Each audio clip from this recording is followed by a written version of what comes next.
Gia, welcome back. So where am I? Well, I just escaped the madness, the complete, total, and absolute madness of the streets during carnival time here in Salvador, Bahia, Brazil. I escaped into a shopping center, not near my house, but it's air conditioned and it's safe to use my brand new cell phone. Yeah, folks, I'm using my brand new cell phone that I got to replace the one that I dropped into a tidal pool a few days ago when I slipped and fell. And I'm here to tell you all is good here in Salvador. Okay, I think some of you are going to think I'm absolutely crazy, bipolar, or some other kind of mental illness, but all is well at home. Everything's good with my brother-in-law, Eliomar. We've resolved the issue that caused that big, huge fight, and I was threatening to move out, or he was threatening to kick me out, etc., blah, blah, blah. And I am thrilled and happy to be here in Salvador. As I've said many times before, I love this city. I love my life here. And yes, with any friend, relative, in-law, one is going to have conflict. One is going to have issues. And you know, with brother-in-law Eliomar, who's I also considered a very good friend besides brother-in-law. We've known each other for over 20 years now. We get along 98% of the time. 98% of the time, he's a fantastic guy. Extremely helpful, extremely nice. There's that little tiny percentage where we have a conflict.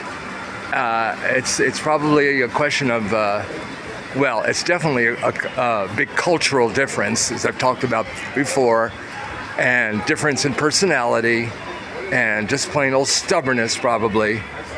But once in a blue moon, that 2% difference is going to rear its ugly head, but we resolved it.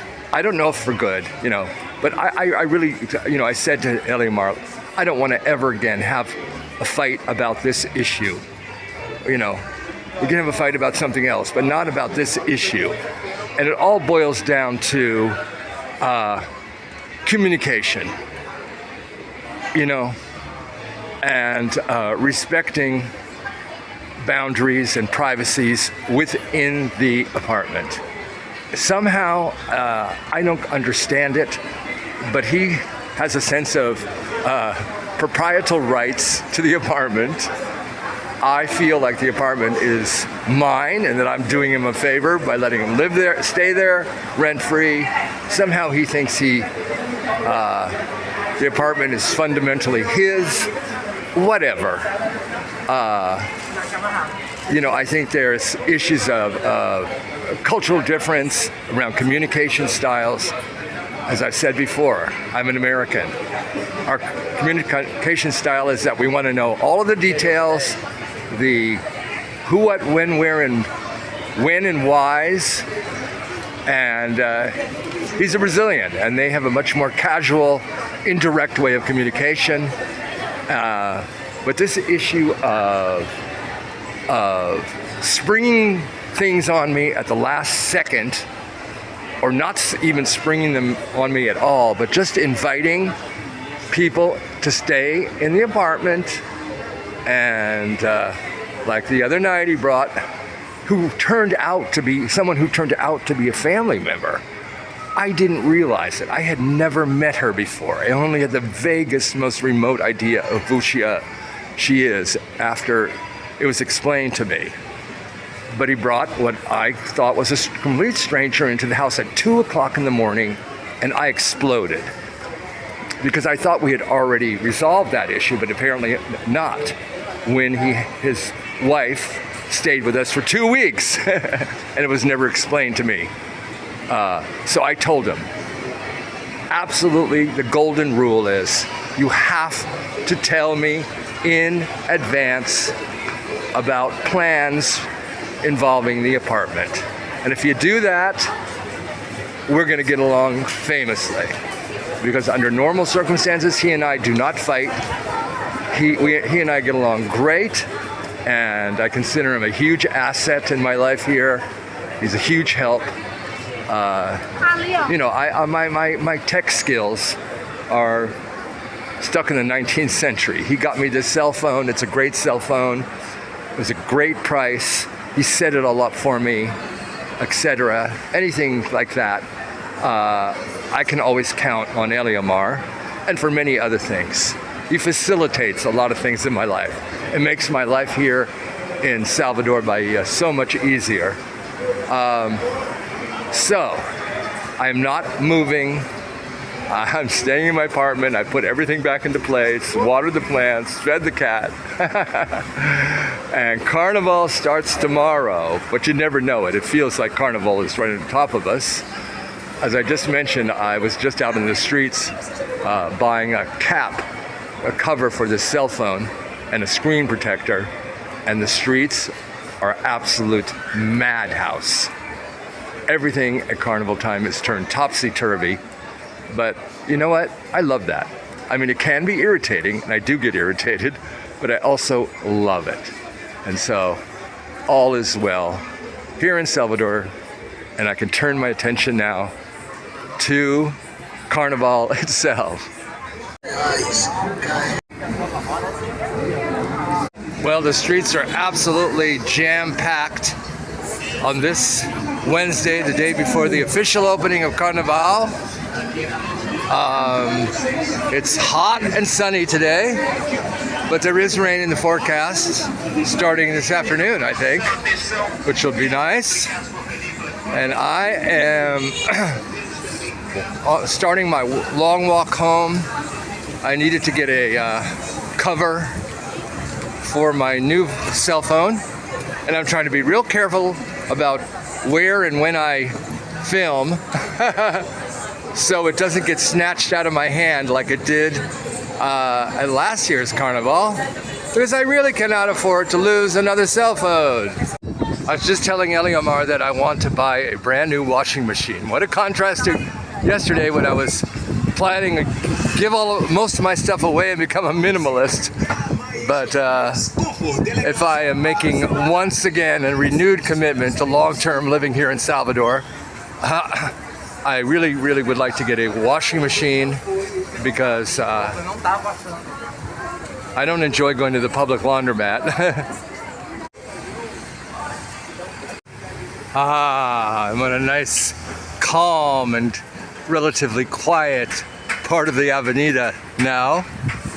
What a relief.